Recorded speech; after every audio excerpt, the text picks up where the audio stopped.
বুঝলেন শোক ভাই, মার কিছু সম্পদ আছিল নানার বাসায়, ওই বেচা 10 লাখ টাকা পাইছি। ভাবতাছি ডিমের ব্যবসা করবো। ওই বেটা, ডিমের ব্যবসা করবে কি লাগা? ডিমের কোনো গ্যারান্টি আছে? পরে গেলে যাবো ভাইঙ্গা। তাহলে আমি কি করুম, ভালো একটা বুদ্ধি দেন। এবারে বুদ্ধি কি দিতে হয় নাকি বেটা? খালি লাগাবি লাগাবি। 1,200, 2,400, দৈনিক কাচ্চা টাকা কাচ্চা টাকা।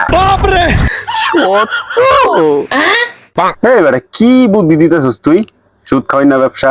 হ্যাঁ, যদি সুদ খাইছো জীবনে তাহলে উপরে গেলে দিবনে। আমার মতো টিয়া দিয়া এই যেরকম ব্যবসা করবি, ঠিক আছে? তাহলে টিয়া হালাল হইব, মাথায় রাখিস।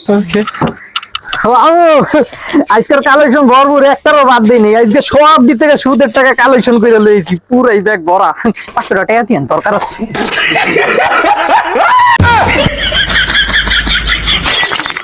তুই আর সময় পাইলি না।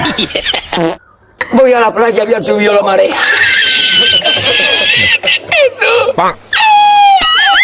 কি